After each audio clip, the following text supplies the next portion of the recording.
Royal Enfield. आज इस नाम को सुनते ही दिमाग में आती है एक भारी मोटरसाइकिल, एक अलग आवाज और सड़कों पर चलती हुई एक शान। लेकिन रॉयल एनफील्ड सिर्फ एक इंडियन ब्रांड नहीं है, इसका कहानी है 100 साल से भी ज्यादा पुरानी है। आइए जानते हैं कि रॉयल एनफील्ड कहाँ से शुरू हुई, कैसे इंडिया में आई और कैसे ये मोटरसाइकिल एक लेजेंड बन गई। रॉयल एनफील्ड की शुरुआत होती है साल 1890 में इंग्लैंड के शहर रेचिड में। वहाँ एक कंपनी थी, एनफील्ड साइकिल कंपनी। शुरुआत में ये कंपनी साइकिल्स और फायर आर्मर्स बनाती थी, खासकर ब्रिटिश आर्मी के लिए। इसी वजह से कंपनी का स्लोगन बना मेड लाइक अ गन। इसका मतलब था हर प्रोडक्ट मजबूत हो, रिलायबल हो और मुश्किल हालातों में भी काम करे। साल 1901 में एनफील्ड साइकिल कंपनी ने साइकिल के फ्रेम में इंजन लगाने का एक्सपेरिमेंट किया और यहीं से बनी रॉयल एनफील्ड की पहली मोटरसाइकिल। ये बाइक स्पीड नहीं थी लेकिन डिपेंडेबल थी। उस दौर में जब सड़कें अच्छे नहीं होती थी,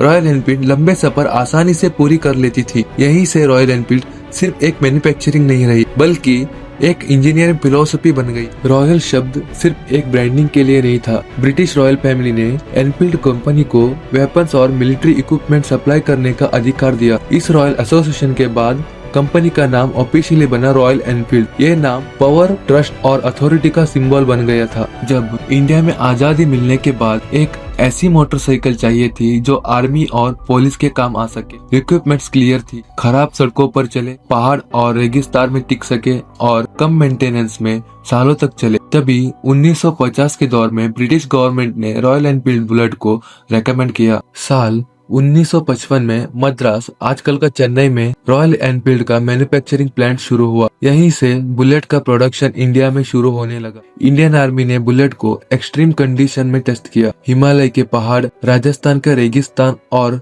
खराब रूरल रोड, बुलेट हर टेस्ट में पास हुई। आर्मी का निर्णय सिंपल था, this motorcycle can survive India. धीरे धीरे रॉयल एनफील्ड सिर्फ आर्मी तक सीमित नहीं रही। पुलिस फोर्सेस, गवर्नमेंट डिपार्टमेंट और आम लोग भी इस बाइक को अपनाने लगे। इसकी आवाज ओ हैवी धक धक इसकी पहचान बन गई। इंडिया में कहने लगे रॉयल एनफील्ड चलाई नहीं जाती, रॉयल एनफील्ड एक्सपीरियंस की जाती है। समय के साथ टेक्नोलॉजी बदली। रॉयल एनफील्ड ने भी अपने मॉडल्स को धीरे धीरे बदल कर बेहतर बनाने लगी। जैसे कि आज की बात की तो शहर में नए नए मोटरसाइकिल आया है, जैसे कि bullet, classic, Thunderbird, GT 650, Himalaya. लेकिन एक चीज कभी नहीं बदली, बाइक की कैरेक्टर। रॉयल एनफील्ड हमेशा स्पीड से ज्यादा स्टेबिलिटी और पावर से ज्यादा प्रेशंस पर फोकस करती रही। रॉयल एनफील्ड सिर्फ मेटल और इंजन का कॉम्बिनेशन नहीं है, ये एक कल्चर है। ये फैंटेसी सिखाती है, ये लॉन्ग राइड्स और स्लो जर्नी का मजा समझाती है। इसीलिए दुनिया के कई देशों में रॉयल एनफील्ड राइडिंग ग्रुप्स और क्लब्स एग्जिस्ट करते हैं। आज रॉयल एनफील्ड सिर्फ एक ब्रांड नहीं है बल्कि एक लेगेसी है। 100 साल से भी ज्यादा पुरानी हिस्ट्री के साथ ये मोटरसाइकिल आज भी सड़कों पर